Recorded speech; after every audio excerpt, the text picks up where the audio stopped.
আগামী দিন আমি আসছি, ইনশাল্লাহ লড়াই আরো জোর হবে, যে আমাকে প্রথম সারিতে নেবে, একদম প্রথম সারিতে নেবে। ওর উপরে যে ঝড়টা আছে সেটা ওর উপরে না এসে আমার উপরে আসুক, এইটা যেন নিজের দিকে টেনে নিবার একটা মন ইচ্ছা চাইছে। তাকে আরো বেশি লড়াইয়ে নামতে হবে, আরো বেশি লড়াইয়ে নামতে হবে। আমি এভাবে শুধু এ করলে হবে না। নওশাদ সিদ্দিকীকে তো আমি নাবালাম, আর ও বারবার এই মানে গরিবের হয়ে, মানুষের হয়ে, দেশের হয়ে কথা বলতে গিয়ে বারবার জালিমদের হাতে আক্রান্ত হচ্ছে, বারবার জালিমদের হাতে বন্দী হতে হচ্ছে। যে জেল থেকে বাইরে আবার যে ধর্ণা মঞ্চে বসেছে, আমি নওশাদ সহ তার সাথীদেরকে মানে খুবই অন্তর থেকে ধন্যবাদ, ভালোবাসা জানাই। আমি আজকে অত্যন্ত ক্লান্ত আজকে লাগছে, কিছু কিছু কথা বললাম, এবং ক্লান্তর পাশাপাশি আমি মানে মনের দিক দিয়ে একটু কষ্ট পাচ্ছি। কষ্ট হচ্ছে এটাই, নওশাদ সিদ্দিকীকে তো আমি নাবালাম, আর ও বারবার এই মানে গরিবের হয়ে, মানুষের হয়ে, দেশের হয়ে কথা বলতে গিয়ে বারবার জালিমদের হাতে আক্রান্ত হচ্ছে, বারবার জালিমদের হাতে বন্দী হতে হচ্ছে।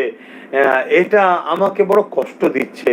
হয়তো ও উপযুক্ত সন্তান এবং ওর অন্তরে দেশ ও দেশবাসীর জন্য প্রেম অনেকটাই বেশি আছে, এটাকে কোনো কিছু মনে করছে না। ওর যে বীরত্ব বা যে লড়াইয়ের যে চিন্তা ভাবনা আরো চালিয়ে যাবে ও, আর সেটাই দেখতে পাচ্ছি। না হয় এই ভিজে ভিজে জেল থেকে বাইরে আবার যে ধর্ণা মঞ্চে বসেছে, আমি নওশাদ সহ তার সাথীদেরকে মানে খুবই অন্তর থেকে ধন্যবাদ, ভালোবাসা জানাই। আর যেসব অরাজনীতির সংগঠন বা রাজনীতির সংগঠন এখনো দূরে আছেন, যারা মনে করেন মানুষের অধিকার দেওয়া দরকার, তাদের বলবো এই এই অরাজনৈতিক প্ল্যাটফর্ম যেটা তৈরি করে নওশাদ বা তার সাথীরা আন্দোলন করছে, আগামীতেও করবে, এতে আপনারা সবাই জয়েন্ট হন। তবে আমি যেটা কষ্ট পাচ্ছি সেটা হলো এটাই, ওকে বারবার বন্দি করছে। কোনো একটা জায়গায় যেন আমার মনে হচ্ছে আমাকে আরো বেশি লড়াইয়ে নামতে হবে, আরো বেশি লড়াইয়ে নামতে হবে।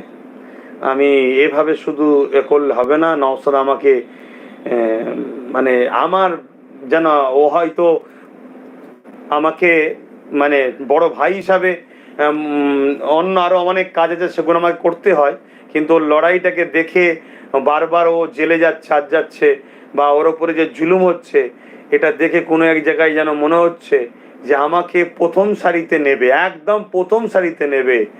ওর উপরে যে ঝড়টা আছে সেটা ওর উপরে না এসে আমার উপরে আসুক, এইটা যেন নিজের দিকে টেনে নিবার একটা মন ইচ্ছা চাইছে। তাই আগামী দিন আমার প্রত্যেকটা ভালোবাসার মানুষ যেভাবে অন্যায়ের বিরুদ্ধে লড়াই করছেন করুন, আগামী দিন আমি আসছি, ইনশাল্লাহ লড়াই আরো জোর হবে।